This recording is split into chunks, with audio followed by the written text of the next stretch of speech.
Well, this is a bit of an unusual situation, isn't it?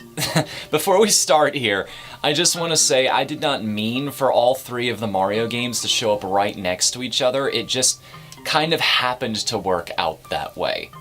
And it's also kind of strange for me to put this one so close to the top 8, especially after I spent a huge chunk of the Super Mario World video and Freedom Planet talking about how I really don't like the modern structure of platformers. The fact that there's a great level in there, but you gotta stop every minute or so to focus your efforts on a collectible or something.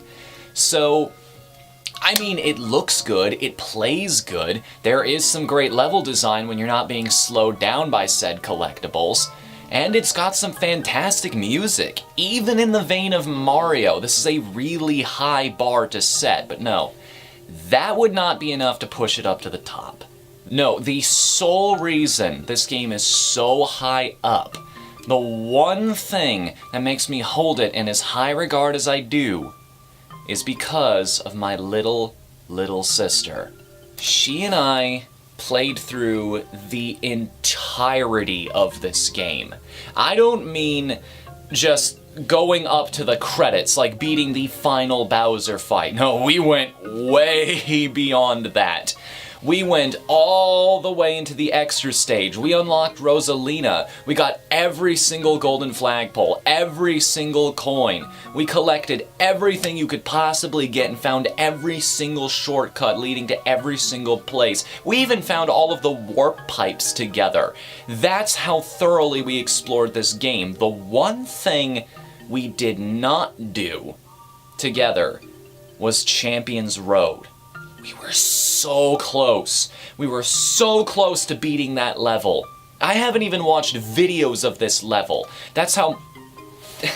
like, we got to the final challenge, that thing where you're running around trying to grab all of the coins with those booster pads and you have to dodge the shockwaves and everything. I got so frustrated at that level, I literally punched a hole in my door. Not my smartest moment by far, but for some reason, I just never came back to it. And I can make 101 different excuses as to why we never finished that level together. It was up to me. Like, the only way she was interested in playing those levels again is if I was playing the game with her. Like, I'd lend her the console, I'd give her the ability to play it, but she'd always lose interest. And looking back, I can kind of understand why. The more time that's between now and when I did it, the more I appreciate the fact that she was willing to play that game with me, because in a lot of ways, she reminded me of myself at that age. Look, nobody's family is perfect, but she was not getting what she needed in that house from anybody else. I was the only one who was willing to do things with her, and even then it was occasional. I was so blind. I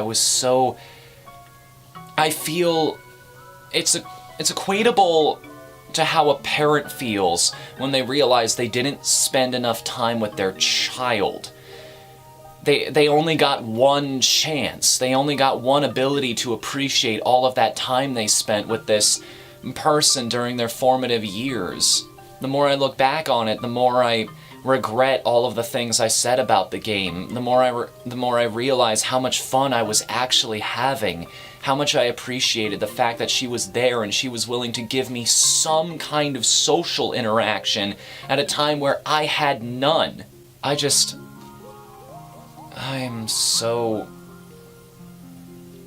think back to that time, to all of the close calls we had, all of the times I guided her through, like us figuring out which characters we liked, figuring out puzzles together, working together, those times when we were carrying each other, like she'd hold power-ups and find things for me.